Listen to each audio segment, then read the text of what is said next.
घर में बच्चे बिंगो की डिमांड करते हैं, किचन से आशीर्वाद आटा की मांग आती है। आपने कभी सोचा है कि दोनों में क्या समानता है? एक समानता है, वह है कंपनी आईटीसी। और ये सिर्फ किचन और बच्चों तक नहीं रहता है, आपके बेडरूम तक, आपके पूजा घर तक ब्रांड पहुंच चुका है। और उसी ब्रांड आईटीसी कंपनी के मैनेजिंग डायरेक्टर हमारे साथ हैं इस बार, इनसे हम बातचीत करेंगे। संजीव पुरी साहब का, सर आपका स्वागत है सीएनबीसी आवाज में। और कई लोग पूछ रहे होंगे कि आज क्यों इनसे बात कर रही है, तो 1986 से इस कंपनी में है। तो आज इस खास वजह है क्योंकि इंडस्ट्री चैम्बर सीआई के प्रेसिडेंट बने हैं। सर आपको बहुत बहुत बधाई और सीएनबीसी आवाज में आपका स्वागत है। थैंक यू वेरी मच, धन्यवाद आपका बहुत बहुत। और मैं आपसे कोई सवाल पूछूं उससे पहले मेरे मन में एक सवाल उठ रहा था कि जब आपके बारे में पढ़ा मैंने, तो मैंने देखा कि 1986 जनवरी से आप आईटीसी में हैं, 39 ईयर, काफी लंबा समय होता है। कोई खास वजह? बिकॉज वो जहाँ पे नौकरी करने में एनरिचमेंट हो या आप लर्न कर रहे हैं, कुछ एंजॉय करें, तो वहीं पे लोग कंटिन्यू करते हैं, वही रीजन है। चलिए, तो ये अच्छा है कि आप एंजॉय कर रहे हैं, ये अच्छी बात होती है। अब शुरू करें कि चूंकि इंडस्ट्री चैम्बर के प्रेसिडेंट आप ऐसे समय बने हैं जब नई सरकार बनी है। ये महज इत्तेफाक था कि आपने सोचा था कि नई सरकार बनेगी तो अभी प्रेसिडेंट बनेंगे? हालांकि इसमें रोटेशन पे होता है, तो इस वजह से जब बारी आती है तब बनते हैं। तो नई सरकार बनने से पहले ही एहसास लोगों को होने लगा था, और अभी भी दो चीजें हैं जिसपे लोग सरकार को भी कह रहे थे सरकार ठोस जवाब नहीं दे रही है, और इसका कोई जवाब मिल भी नहीं पा रहा था। उनमें से एक सबसे बड़ी बात थी, वो है बेरोजगारी। क्या? बेरोजगारी, अनएम्प्लॉयमेंट। तो इस बेरोजगारी को लेकर कई सारे स्टेप्स गवर्नमेंट ने लिए, पीएलआई स्कीम आई, अलग अलग स्टेप्स लिए गए, लेकिन वो मोमेंटम एम्प्लॉयमेंट जनरेशन में नहीं आ पाया। तो मेरा सबसे पहला सवाल ये होगा कि अब यहां से आपको क्या लगता है कि एम्प्लॉयमेंट जनरेट करने के लिए जिस लेवल की डिमांड हमें आ रही है एम्प्लॉयमेंट के लिए, गवर्नमेंट को क्या करना चाहिए? देखिए, पहली बात तो ये है कि ऐसा कहना कि एम्प्लॉयमेंट जनरेट नहीं हो रही है, तो मैं समझता हूं वो ठीक नहीं होएगा। बिकॉज जो पब्लिक इन्वेस्टमेंट है कैपेक्स का, जो प्राइवेट कैपेक्स है, तो ये सब चीजें तो जॉब्स क्रिएट करते हैं, जॉब्स क्रिएट करते हैं। यस, आपकी ये बात सही है कि और जॉब्स क्रिएट करते हैं, और जॉब्स क्रिएट करनी है, और गुड क्वालिटी जॉब्स क्रिएट करनी है। और फार्मिंग एंड में जहां पे लगभग 50% हमारी दी लेबर पार्टिसिपेट करती है, उसमें incomes have to improve. So all these things are there, more jobs is to be created, very much so. And इसकी पहली बात तो मैं ये भी कहूंगा कि इसमें इंडस्ट्री की भी जिम्मेदारी है। गवर्नमेंट से हम जो एनेबलर्स की जो सजेशंस रखेंगे वो है, उसके बाद उसमें इंडस्ट्री का भी रोल है। और प्राइवेट कैपेक्स अभी इंप्रूव कर रहा है। जो 22-23 का फिगर है, 23.8% of GDP gross fix capital formation private sector का, ये प्री कोविड पीरियड से ज्यादा है। So it's on the right trajectory. And ये इसलिए राइट ट्रेजेक्ट्री में है क्योंकि काफी पॉलिसी इंस्ट्रूमेंट्स जो सरकार ने पहले काफी सालों से स्टेप बाय स्टेप जो आई हैं, उसका क्यूमुलेटिव इम्पैक्ट है। आप देखें, फाइनेंशियल सेक्टर का health, corporate balance sheets, income tax rationalisation, PLI scheme, ease of doing business, cost of doing business. So काफी क्षेत्र में नए काम हुआ है, नई पॉलिसी नीतियां आई हैं, जिससे वो पॉजिटिव एनवायरनमेंट क्रिएट किया है इन्वेस्टमेंट का। So investment is on the right trajectory and it should continue to improve. There are a lot of opportunities also. Globally, the world is going through, अभी तो खैर स्ट्रेस में है, so demand level globally is an issue. And in that context, India को 8.2 करना जब पूरी दुनिया में जीडीपी में स्ट्रेस है, is a remarkable thing. But from an opportunity perspective, if you look at it, the world will go through, is going through energy transition, digital transition. The world also has a demographic transition, right? World is also facing an issue of food and nutritional security. So all of these actually offer opportunities for India. And the good news is that we are doing already काफी इस area में काम हो रहा है, and Indian economy की strength है इस एरिया में। स्पेसिफिक सवाल आपसे पूछूं। मैं इसको 1 मिनट आपको ये कंप्लीट कर दूं। So given this landscape, we have to really ask about how can we provide next set of impetus to private investment. So uske liye I think the reform process has to continue on one hand. तो जो अगले set of reforms है जो centre और state के दोनों को involve करते हैं, लैंड, लेबर, एग्रीकल्चर, पावर। इस पे आपसे चर्चा करूंगा क्योंकि आपने जो जवाब दिया इसमें 2-3 सवाल मेरे मन में उभर कर आए। पहली बात कि सीआईआई ने जो 18 पॉइंट एजेंडा दिया है, 14 पॉइंट, इसमें से कौन ऐसे स्टेप हैं या सजेशन है जो आपको लगता है कि वाकई डायरेक्ट एम्प्लॉयमेंट जनरेट करने में कामयाब होगा? तो देखिए इसमें all of them actually, most of them somewhere relate to employment generation, but let me major जो है मैं आपको बताता हूँ 5-6 इंपॉर्टेंट वंस। एक तो जो मैं रिफॉर्म बता रहा हूँ उससे इंडिया की कंपेटिटिवनेस बढ़ेगी, ग्लोबली जो सप्लाई चेन ट्रांजिशन हो रही है, ग्लोबल वैल्यू चेन्स में इंटीग्रेट करने के लिए 70% of global trade is in global value chains, तो उसके लिए कंपेटिटिवनेस बढ़ानी है। So this will be an important enabler. Second is I think जो पीएलआई स्कीम है उससे काफी सेक्टर्स को इम्पेटस मिला है। अभी नेक्स्ट फेज में हमारा सीआईआई का ये सुझाव है कि जो हाई लेबर इंटेंसिव सेक्टर्स हैं उसके लिए एक employment incentive scheme linked to some output parameters should be designed. These could be in apparel, toys, wood-based furniture, tourism, retail, media, entertainment, उस sectors के लिए impetus लाने के लिए, that is the area that one can look at. Employment Intensive sectors, employment sector. यहाँ पे man power to capital ratio high है। Government ने ऑलरेडी स्कीम चलाया था कि आप एम्प्लॉयमेंट दे रहे हैं तो हम पीएफ में आपको कुछ रिबेट देंगे, कंट्रीब्यूशन में रिबेट देंगे, नहीं आप चाहते हैं direct employment with output metric, something inspired by the PLI success, inspired by the PLI success. तो एक ये एरिया है। Second is we also want that the public capex वो उसकी बढ़त 25% से होए और उसमें जो बढ़त है उससे रूरल को भी एडिशनल फोकस दे सकते हैं, रूरल हाउसिंग, इरिगेशन और बाकी एग्रीकल्चर रिलेटेड इंफ्रास्ट्रक्चर पे। ये भी एम्प्लॉयमेंट क्रिएट करेगा प्लस इंडियन इकोनॉमी का कंपेटिटिवनेस बढ़ाएगा। Then it is also important कि जो एफटीएस की जो वार्तालाप चल रहे हैं for free trade agreement, for investments, for trade, for it also provides access to technology, capital, सारी चीजें इसमें आती हैं आजकल। तो वो उसका we know that government is pursuing it very actively. So उसकी जो साइनिंग होगी उससे भी काफी फायदा होएगा। इनफैक्ट विन विन सिचुएशन है इंडिया के लिए और जिनके साथ साइन कर रहे हैं। FTAs are very important and sectors like rural के लिए, I think rural के लिए agriculture is important. So उसमें reform plus stuff like digitization, farmer collectives, bringing technology, and also to have more models where the benefits of education, skilling, and healthcare can be increased in rural. So ये important areas हैं. Tourism को infrastructure status, tourism को both state and centre से infrastructure status कि उससे cost of capital and cost of doing business will get impacted. और ये 50 centre of एक्सेलेंसेस जो बनाने की जो बात है, industry and government can work together equally, because now India has a lot to offer, infrastructure connectivity has improved. I think it's good time to also create a global campaign, Incredible India. Tourism को जो आपने कहा infrastructure status दिया जाए, तो tourism साहब का मतलब क्या है? हॉस्पिटैलिटी, टूरिज्म इंडस्ट्री सब उसमें शामिल, फुल इकोसिस्टम। बट जो उसकी जो certain assets that get created in tourism sector, some have a long gestation period and capital intensive, so उसके लिए इंफ्रास्ट्रक्चर स्टेटस की जरूरत है। आपने जो जवाब दिया उसमें 2-3 मुझे काउंटर क्वेश्चन है। पहली बात आपने कहा कि पब्लिक कैपेक्स बढ़ाया जाए। एंट्री बजट में 11 लाख करोड़ रुपए गवर्नमेंट ने कैपेक्स बढ़ाया था और कहा था कि परसेंटेज टर्म में थोड़ा कम दिख रहा हो लेकिन ये काफी बड़ा है। इसके बावजूद आप करें कि पब्लिक कैपेक्स बढ़ाया जाए, कोई खास वजह?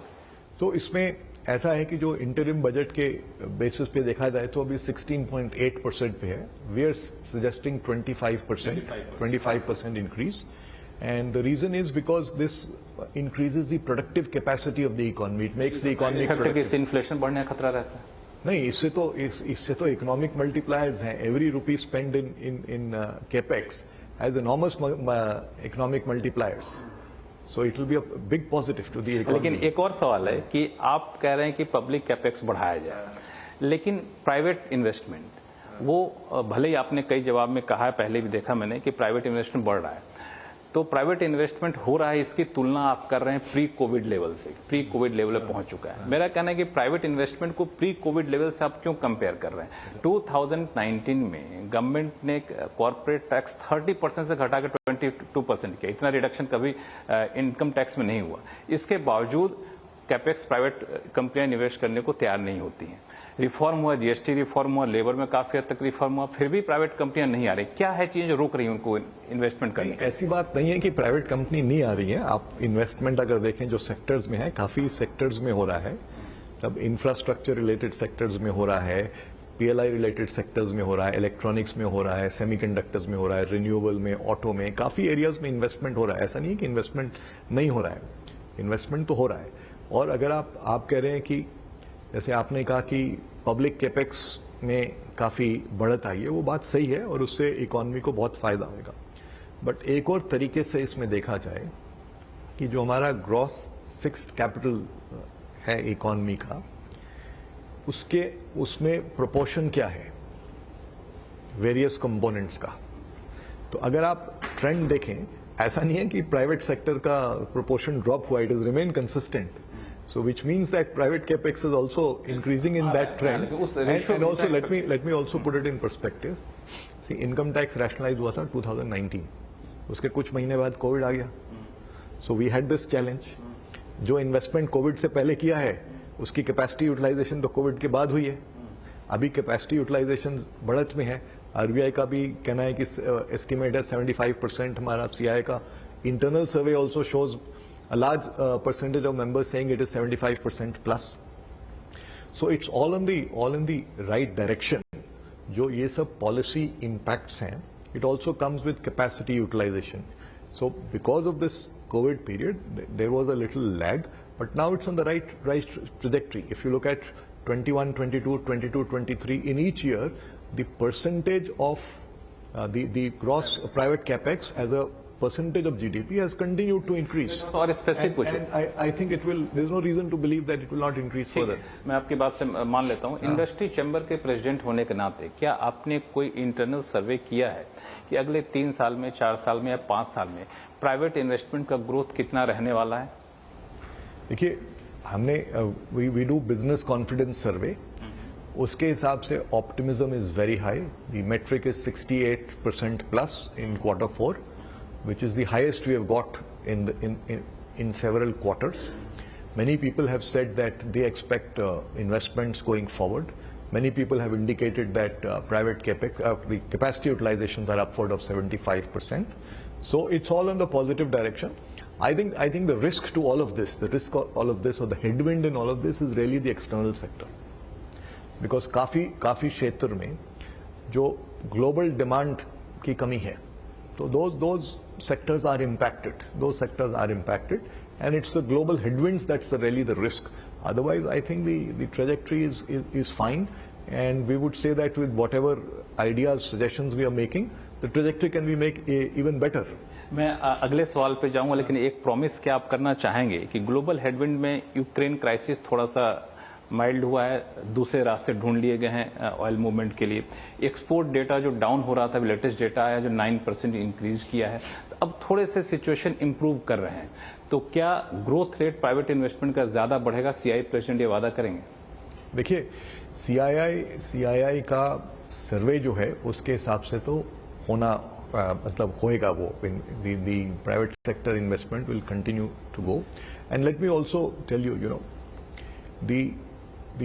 you made a good point that exports is growing, but we should also go back and see why is the export growing. Exports is also growing, because of investments have happened into certain sectors like electronics, etc., which are fueling growth of investment. Some traditional sectors, because of depression of demand, are still under. वहाँ पे अभी भी तकलीफ है. बिल्कुल, इसी से मैं अगला सवाल पूछना चाहता हूँ. प्राइवेट इन्वेस्टमेंट की बात करते हैं तो कुछ लोग ये कह रहे हैं कि प्राइवेट इन्वेस्टमेंट में कॉर्पोरेट इन्वेस्टमेंट हो रहा है, जो एमएसएमई इन्वेस्टमेंट है वो बिल्कुल ठहर सा गया है. इसको आप लोग फील करते हैं कभी? देखिए, ऐसा है कि जब आज किसी भी इंडस्ट्री में जो मैन्युफैक्चरिंग होता है एक इकोसिस्टम से होता है, एंड इकोसिस्टम बनने की एक जर्नी होती है. आपने जैसे सुना होगा कि पहले मोबाइल फोन का असेंबली हुआ, अभी आप सुन रहे होंगे कि उसके कंपोनेंट्स के लिए कुछ बातचीत हो रही है, right? So the journey, it's a journey. Everything does not happen, it happens in steps, and I think the journey is on the right track. And we have to continue the journey. Nothing will get, change overnight. So we have to be perseverant, follow the path of reforms and be at it. And ultimately, the impact in those areas will also come out of the, for example, I'm referring to the electronic sector.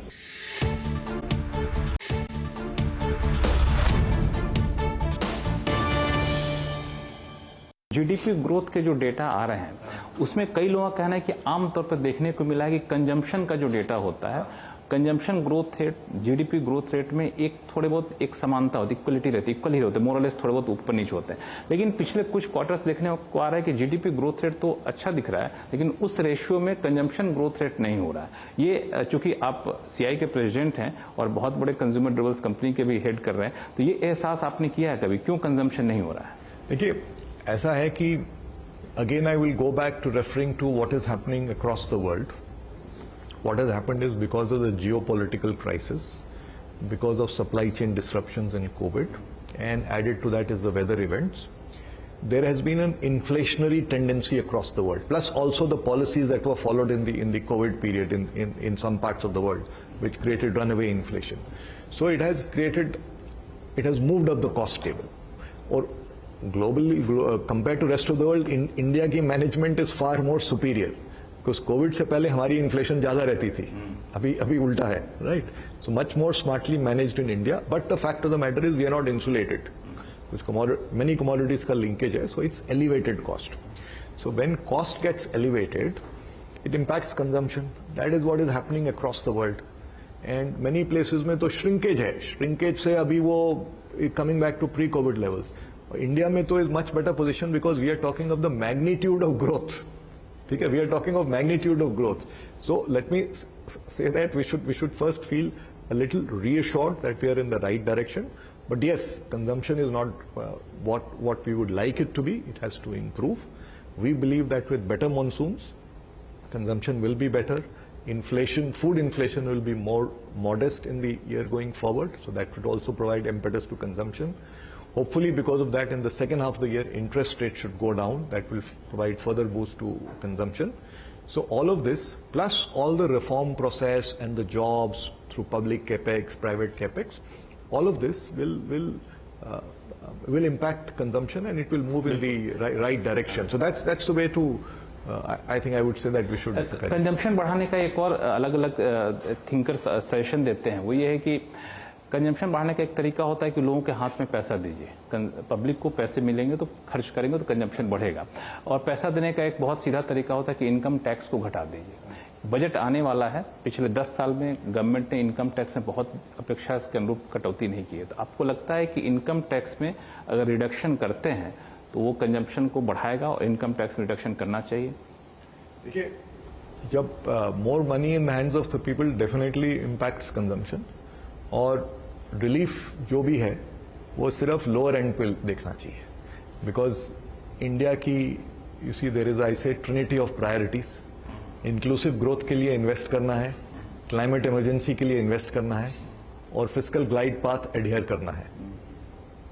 तो lower level पे जो relief है, middle level पे नहीं, lower level पे मिलना. चलिए, 2 सवाल छोटे छोटे पूछूंगा, फिर समय कम है आपके पास. लोअर लेवल मिडिल ही हो गया. मिडिल ही हो गया, ठीक है. एक सवाल मेरे इसमें था कि अभी बजट आने वाला है, तो कई सारे सजेशन आपने दिए, कोई स्पेसिफिक सजेशन जो बजट में देखना चाहते हो आप, कि जो आपने दिए वही काफी है? वही सेम है जो मैंने दिए। नई सरकार आने के बाद लोगों को एक आशंका है, इन्वेस्टर्स को लेकर खास तौर से, कि जो रिफॉर्म पिछले 10 साल में चला था वो रिफॉर्म प्रोसेस थोड़ा सा स्लो हो सकता है, क्योंकि गठबंधन की सरकार है। आपकी राय क्या है?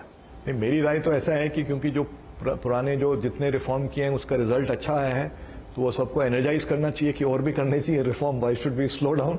टॉप 3 रिफॉर्म आपके हिसाब से? टॉप 3 रिफॉर्म एक तो मैंने बताया, next generation of reforms on which lie at the intersection of centre and state, that is very important. The second I would look for is the roadmap to increase spend in social infrastructure.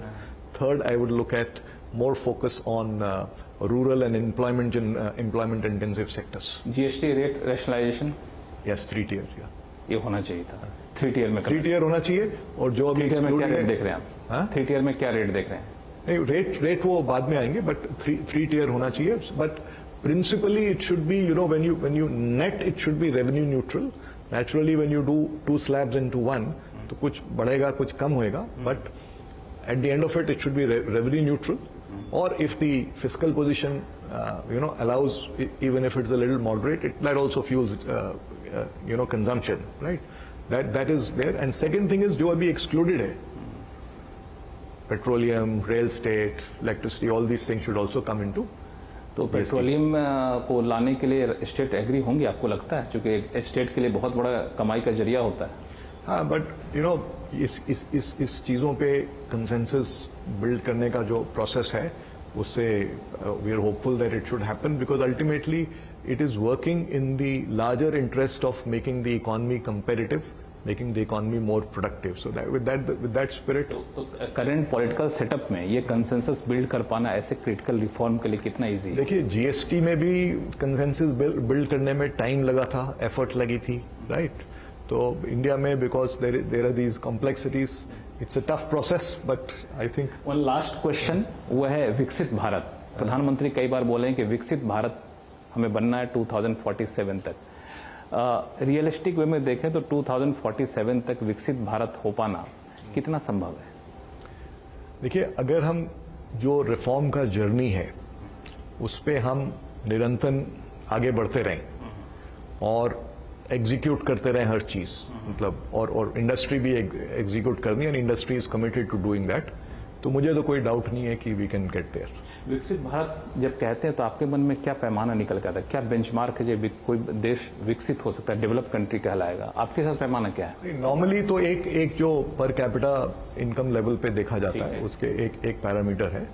And then developed nation में we should also be looking at the quality of services, quality of ease of doing, ease of living, quality of education, healthcare, skilling, infrastructure, all those parameters. इस parameter पर natural resource restoration, समझ गया। इस parameter पर मुझे पता नहीं लगता है कि इतना फिजिबल होगा नहीं। अगर पर कैपिटा के इनकम के हिसाब से देखें तो एक इंटरनेशनल बेंचमार्क जो IMF फोरम का मैं देखता हूं कि $12,000 से लेकर के आगे तक बढ़ता है, जो लोएस्ट $12,000 है। यूएस का तो 70+ है। इंडिया अभी मुश्किल से $2,500 पे है। तो ये 5 गुना 6 गुना कर पाना ये महज 10-15 साल में कितना पॉसिबल है? देखिए, ये सिर्फ एक आदर्श स्थिति है। देखिए, CII की जो कैलकुलेशन है उसमें 8 जस्ट ओवर 8% के ग्रोथ से ये अचीव हो सकता है टिल 2047। सो आई थिंक 8.1 का फिगर है, तो उस रेट से कंसिस्टेंट ग्रो होना it's a challenge, but given the potential in India, I think it can be done, because there is a lot of potential in India, a lot of potential through global opportunities, and a lot of potential can be unlocked because of positive demography and policy enablers. तो आपने budget का एक जो question पूछा था ना, एक important point में I must mention, you see this climate emergency के लिए डीकार्बनाइजेशन और दूसरी बात है एडेप्टेशन के लिए, बिकॉज आप देख रहे हैं कि इधर जो ग्लोबल वार्मिंग है वो तो अभी चलेगी for several decades before temperatures go down, which means extreme weather events will increase. तो वो एक्सट्रीम वेदर इवेंट से वेरियस इम्पैक्ट्स होते हैं, लिविंग में, एग्रीकल्चर में, etcetera etcetera, and vulnerable sections of society also get impacted. So we also need resources for adaptation. So a green fund का भी resourcing कैसे करना है वो एक इम्पोर्टेंट एरिया है to look at in the budget. Last question का जवाब बचा रहेगा तो उसमें एक चीज ऐड कर दूं। आपने कहा था कि पर कैपिटा इनकम, उसका जवाब आपने दे दिया 8.1% का ग्रोथ। दूसरा आपने कहा ह्यूमन इंडेक्स, मतलब जो बाकी चीजें लिटरेसी एजुकेशन, उसमें भी अगर आप देखें तो जो इवन का ह्यूमन डेवलपमेंट इंडेक्स है, HDI है, उसमें 0.8% जहां पे जिस कंट्री में है उसको माना जाता है डेवलप कंट्री। हम अगर देखें तो उससे बहुत पीछे हैं, 0.6% के आसपास है। अगर कंट्री वाइज देखें तो 192 में 132 पोजीशन पे हम लोग हैं। तो ये भी फिजिबल नहीं है, अफ्रीका की बहुत चैलेंजिंग है। नहीं, फिजिबल क्यों नहीं है? We have to solve. पिछले रिकॉर्ड को देख के मैं कह रहा हूँ फिजिबल नहीं है। नहीं, देखिए जो जितने रिफॉर्म्स हुए हैं, जितने अभी रिफॉर्म्स हुए हैं और जो रफ्तार इकोनॉमी ने पकड़ी है, आप देखिए 8.2% करना जब दुनिया भर में प्रॉब्लम है, बहुत नेशंस में जब 8.8% होता है तो एक्सपोर्ट्स भी बहुत बॉइंट होता है, राइट? 8.2 करना, so that also shows the strength of the economy. Plus, you know, like everybody has said, it's India's moment, it's India's decade, because globally people are looking at supply chain diversification, energy transition, digital transformation, food and nutrition security. So all these play to the strengths of India, and it's an opportunity. चलिए, thank you so much sir, बहुत बहुत शुक्रिया हमारे लिए समय निकालने के लिए। धन्यवाद। Thank you very much.